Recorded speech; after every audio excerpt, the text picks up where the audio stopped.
जीवन जीने की कला, ओशो।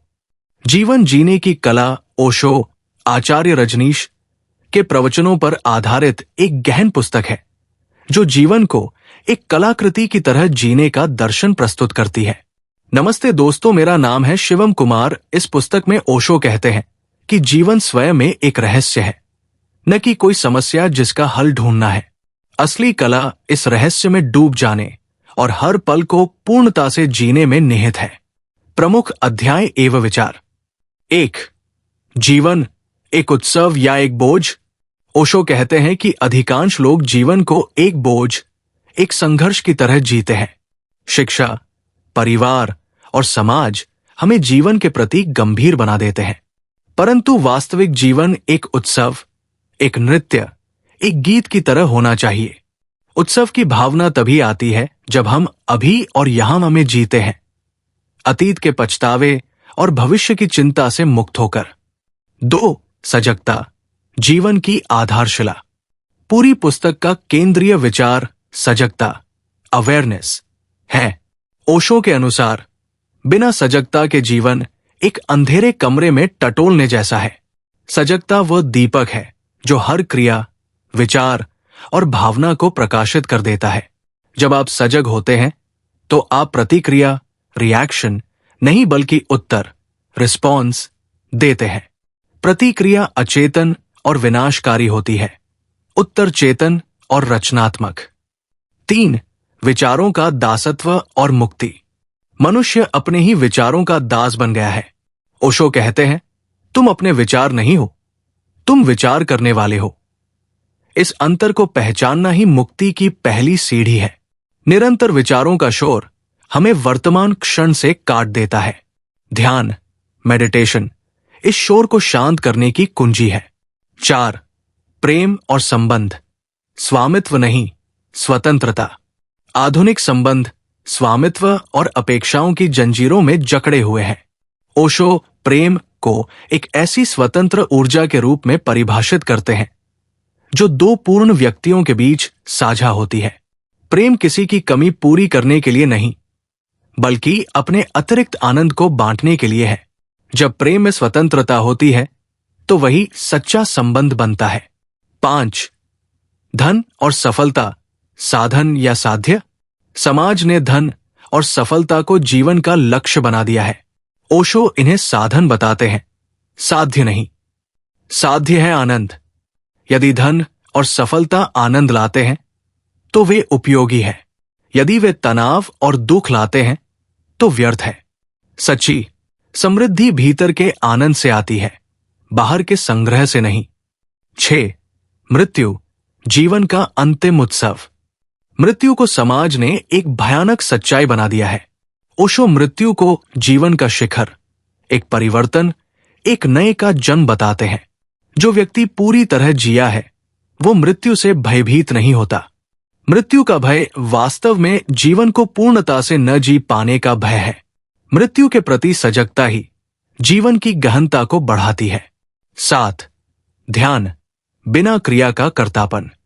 ओशो के लिए ध्यान कोई रीति रिवाज या अनुष्ठान नहीं है, ये केवल होना है, बिना किसी कर्ता के, बिना किसी लक्ष्य के। ध्यान का अर्थ है अपने शरीर, मन और भावनाओं के प्रति एक निरीक्षक की तरह सजग होना। ये किसी मंदिर या गुफा में बैठने से नहीं, बल्कि चलते, बोलते, काम करते हुए भी मस्त, मन की मौज रहने से आता है। 8. शिक्षा का वास्तविक अर्थ। वर्तमान शिक्षा प्रणाली केवल जानकारी और डिग्रियां देती है, ज्ञान नहीं। ओशो कहते हैं कि सच्ची शिक्षा वह है जो व्यक्ति को स्वयं को जानने में सहायक हो। शिक्षा का उद्देश्य बच्चे की अद्वितीय क्षमताओं को खोजना और फूलने देना होना चाहिए, न कि उसे एक पूर्व निर्धारित ढांचे में ढालना। 9. समाज और व्यक्ति, संघर्ष या सामंजस्य। समाज एक सुविधा है, लेकिन जब यह व्यक्ति की स्वतंत्रता और विकास में बाधक बन जाए तो विद्रोह आवश्यक है। ओशो विद्रोही को समाज का सबसे जिम्मेदार व्यक्ति बताते हैं, क्योंकि वो नियमों को तोड़कर नहीं, बल्कि अपनी अंतरात्मा की आवाज सुनकर चलता है। 10. आनंद, तुम्हारा जन्मसिद्ध अधिकार। अंत में ओशो जोर देकर कहते हैं कि आनंद कोई प्राप्त करने की चीज नहीं है, ये तो हमारा स्वभाव है। दुख हमारी सृजन है, आनंद हमारी मूल अवस्था। जब हम सभी शर्तें, अपेक्षाएं और पहचाने छोड़ देते हैं, तब आनंद स्वतः प्रकट होता है।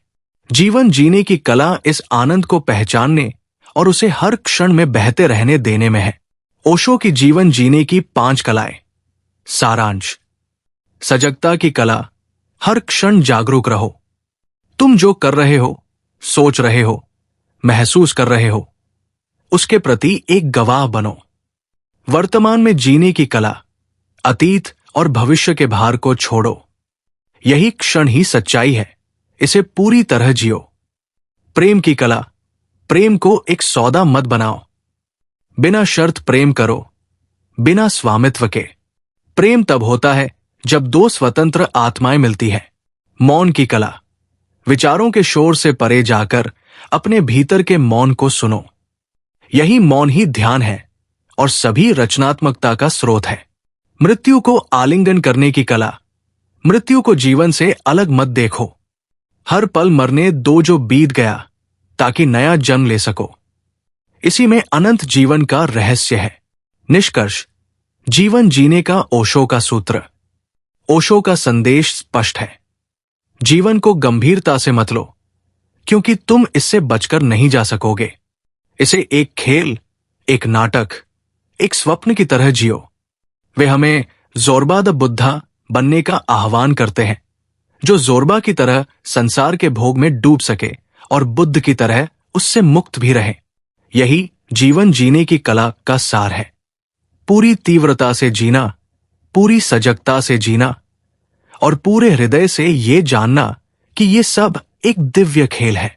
ये पुस्तक उन सभी के लिए एक मार्गदर्शक है जो जीवन की दौड़ और बनावटीपन से ऊब चुके हैं और अपने अस्तित्व के मूल आनंद को पुनः खोजना चाहते हैं।